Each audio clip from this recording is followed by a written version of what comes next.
Welcome to forwards vision. ഈ വീഡിയോയിൽ കൂടി നിങ്ങളെ പരിചയപ്പെടുത്തുന്നത് കോട്ടയം കോഴഞ്ചേരി സ്റ്റേറ്റ് ഹൈവേയിലെ കറുകച്ചാൽ കൊച്ചുപറമ്പ് ജംഗ്ഷൻ മുതൽ ഇരിപ്പയ്ക്കൽ വരെയുള്ള പാതയോരത്തെ ദൃശ്യങ്ങളാണ്.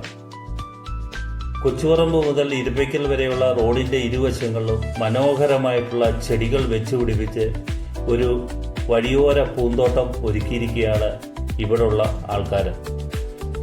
ഒരു കാലത്ത് ഈ പ്രദേശത്ത് വൻതോതിൽ മാലിന്യങ്ങൾ തള്ളിയിരുന്ന ഇടങ്ങളാണ്. മാലിന്യങ്ങളെ പാതയോരത്തു നിന്ന് ഒഴിവാക്കുക എന്ന ഉദ്ദേശത്തോടുകൂടി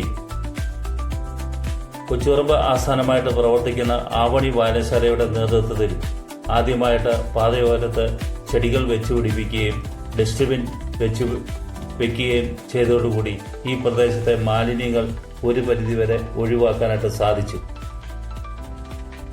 അതിനുശേഷം നടുക്കേപ്പടി മുതൽ ഇരിപ്പയ്ക്കൽ വരെയുള്ള റോഡിന്റെ ഇരുവശത്തും താമസിക്കുന്ന നിവാസികൾ ഈ കാണുന്ന രീതിയിൽ മനോഹരമായിട്ടുള്ള ചെടികൾ വെച്ച് ഈ പാതയോരം മനോഹരമാക്കി തീർത്തു.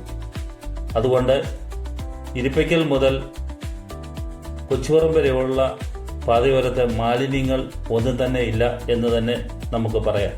മനോഹരമായിട്ടുള്ള ഈ പൂന്തോട്ടം നടുക്കേപ്പടി മുതൽ ഇരിപ്പയ്ക്കൽ വരെ ഒരുക്കിയിരിക്കുന്നത് ഫാദർ സാംജി കെ സാം കൊച്ചിക്കുടിയുടെ നേതൃത്വത്തിലാണ്. ഇതുപോലുള്ള മനോഹരമായിട്ടുള്ള ചെടികൾ റോഡിന്റെ ഇരുവശങ്ങളും വെച്ചുപിടിപ്പിക്കുകയാണെങ്കിൽ പാതയോരം വളരെ മനോഹരമാക്കി തീർക്കാനായിട്ട് സാധിക്കും. അതുപോലെ ഒരു പരിധിവരെ മാലിന്യങ്ങൾ റോഡിൽ നിക്ഷേപിക്കാതിരിക്കാനും ഇത് സഹായമാകും. ആവണി വായനശാലയും ഫാദർ സാംജി കെ സാം കൊച്ചിക്കുടിയുടെയും സമീപത്തുള്ള എല്ലാ നിവാസികളുടെയും സഹകരണത്തോടു കൂടിയാണ് ഈ പൂന്തോട്ടം ഒരുക്കിയിരിക്കുന്നത്.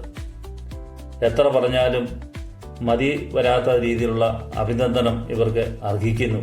കാരണം ഈ പാതയോരത്ത് നിരവധി ആൾക്കാരാണ് വാഹനങ്ങൾ നിർത്തി ഈ പൂന്തോട്ടത്തിന്റെ മനോഹരിത കണ്ട് ആസ്വദിക്കാനായിട്ട് എത്തുന്നത്. ഇതുപോലെ ഓരോ പാതയോരവും നമുക്ക് വഴിയോര ഉദ്യാനങ്ങളാക്കി മാറ്റാം.